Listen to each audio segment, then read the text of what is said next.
আসসালামু আলাইকুম। দেখুন কিভাবে বন্ধু সোলার পাইপগুলো তৈরি করা হয়। প্রথম যে ফর্মা আছে আপনার টিনের, এটা সুন্দর করে 2টা বা 3টা তার দিয়ে তার উপরে সুন্দর করে আপনার দেবেন, ওই যে আপনার মোবিল আছে সেটা ঘষিয়ে দেওয়ার পরে আপনার হলো বালি সিমেন্ট সুন্দর করে মিক্সার করবেন, আর কিছু দেবেন খড় গুঁড়ো, মোটা না ছোটো ছোটো খড় গুঁড়ো দেওয়ার পরে একসাথে মিক্সার করবেন, করে 2 সাইডে একটু উঁচু করবেন, করে এই যে যারা নতুন ভালো করে দেখে নেন, এইভাবে দেবেন মাটিগুলো পাইপের উপরে 2 বারে 2টা যদি দিতে পারেন খুবই ভালো হবে। এই যে পাটা, তাহলে আপনার পাইপগুলো সুন্দরভাবে সমান হবে।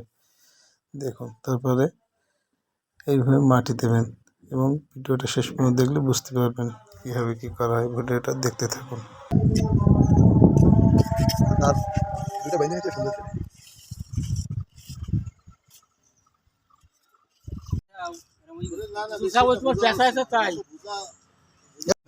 নিচে ওপরের যে পিঠটা ছিল এটা হয়ে যাওয়ার পরে এটা উল্টাই দেওয়া হয়েছে, উল্টাই দেওয়ার পরে বাকি যে পিঠটা আছে তার উপরে এই যে মাটি দেওয়া হচ্ছে।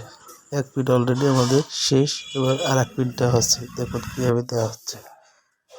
দেওয়ার পরে এটা সুন্দর করে এই যে আছে এই দিয়ে কাটতে হচ্ছে, এক্সরে কাগজ দিয়ে সুন্দর করে কেটে এটা গোল করে নেবেন। এই যে বাকিগুলো দেখতে থাকুন, তারপরে কীভাবে কাপড় পেঁচাতে হয় সবই এই ভিডিওটা আছে A to Z দেখুন।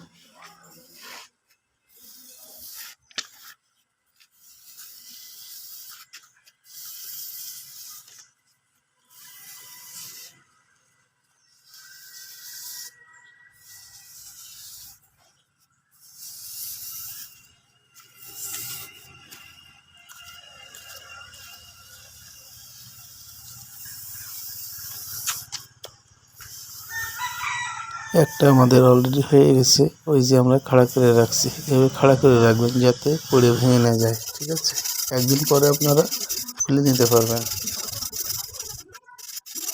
সিমেন্টের যে পাইপগুলো আছে এই পাইপগুলোর উপর দেখেন ঢালাইগুলো কেমনে বয়, এর উপরে এটা জুট কাপড় পেঁচাই দিতে আছে, এই জুট কাপড়টা পেঁচাই এর উপর সিমেন্ট দিয়ে দেবে, হেলে ঢালাইটা মজবুত হয়ে যাবে, টেকসই হয়ে যাবে। এর উপর হালকা সিমেন্ট ছিটিয়ে দেবে, সিমেন্ট ছিটিয়ে দিলে এককাল মজবুত হয়ে যাবে, এই পাইপটা ভাঙবে না। এখানে কেমনে কেমনে বানাইতে আছে এই যে চুলার যে পাইপগুলো, চুলার পাশে যে পাইপগুলো এই পাইপগুলো মজবুত পাকাপোক্ত বানাই এরকম, এর উপরে সিমেন্ট ছিটিয়ে দিতে, সিমেন্ট ছিটিয়ে দিলে মজবুত হয়ে যাবে, হুগের উপর সাদা হয়ে যাবে, এই পাইপটা ভাঙবে না কোনো সময়। এই ভিত্তিতে কালি উঠবে, গরম থাকবে সবসময়, যেন কোনো সময় ভাঙবে না। কত সুন্দর একটা পদ্ধতি, আপনারা চাইলে বাড়ি দিয়ে বানাই নিতে পারেন।